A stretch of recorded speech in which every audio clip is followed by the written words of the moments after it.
sergeant dies in St. Anne. A police sergeant was found dead in a motorcar in the parish of St. Anne on Friday. The deceased has been identified as Lloyd Kelly of the Runaway Bay Police Station and Bonham Heights Exchange Street N. Reports are that at about 8:40 p.m. commuters noticed the 53-year-old's gray BMW motor car parked along the Exchange District main road with the four-way flasher on. Upon inquiries, he was seen slumped backward in the driver's seat and appeared to be unresponsive. The police were summoned along with a medical team who performed CPR, however, no signs of life emerged. The policeman was subsequently rushed to the St. Anne's Bay Hospital where he was pronounced dead. His licensed firearm was retrieved and is currently in the custody of the police. Chopped relative, later shot during confrontation with cops.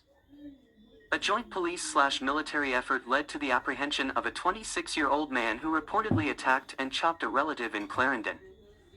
The chopping incident took place on Thursday, December 15, 2022, but charges were laid against the man on Friday, January 6, 2023. Reports from the Chapelton police are that at about 3 p.m., the police were summoned after Hamilton allegedly used a machete to chop a relative. On arrival of the police, Hamilton was found armed with a hammer and other cutting implements. A confrontation ensued between him and lawmen, during which Hamilton was shot and injured. He was transported to the hospital where he was admitted under police guard. On Friday, January 6, Hamilton was charged with 2 counts of assault at common law. His court date is being finalized. Penalties coming for improper waste disposal. The government is putting legislative measures in place to clamp down on improper waste disposal across the country. Prime Minister Andrew Holness, in his 2023 New Year's Day address to the nation, pointed out that the ultimate transformation of our municipal waste system requires behavior change on the part of the citizens. Litterers and polluters must pay. He said that legislation will be passed to increase the fines for illegal and improper disposal of municipal waste, and a bill will be tabled requiring citizens to separate their garbage.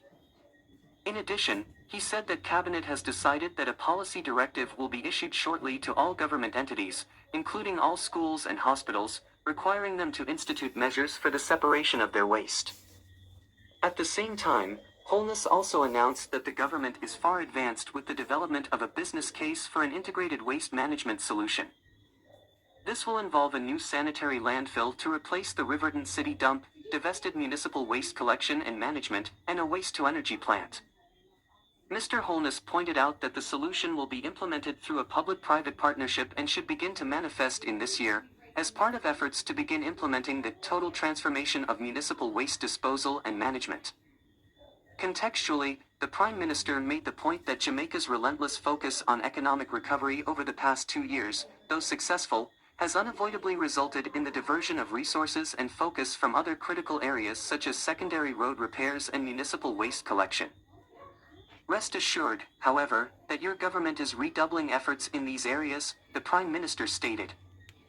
He said that the commissioning of 50 new garbage trucks in 2022 is already making up for lost ground and are improving garbage collection across the country.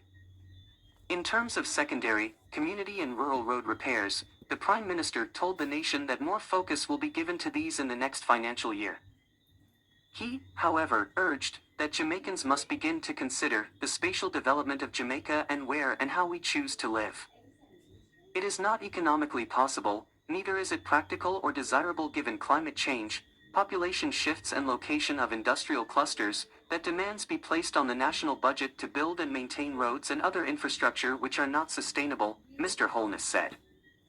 He also announced that later this year, the government will confirm the new development order for the corporate area and announce plans to redevelop town centers in all parishes to rationalize settlement in Jamaica in an orderly, sustainable, and resilient manner. Scare in a section of Riverton, incident triggered panic. Residents living in and around Riverton Landfill, St. Andrew are breathing a sigh of relief after a fire broke out at the home of a resident in the area on Saturday. Reports are that a man was trying to burn an old refrigerator when the fire almost got out of control. The incident triggered fear and panic in the area. The man was seen running around and using buckets of water to bring the fast-spreading fire under control as several persons watched with frightened looks on their faces. Riverton landfill has been an area affected by several massive fires in the past, causing discomfort to hundreds in and around the corporate area. Last August, government announced that it was moving ahead with plans to close the Riverton site in St. Andrew as well as other waste disposal areas across the island in a major overhaul of how the country's solid waste is managed. Prime Minister Andrew Holness made the announcement of the pending decommissioning during a special joint sitting of the Senate and House of Representatives to mark Jamaica's 60th anniversary of independence. The development has also triggered renewed calls from fire officials for citizens to exercise caution to prevent fires.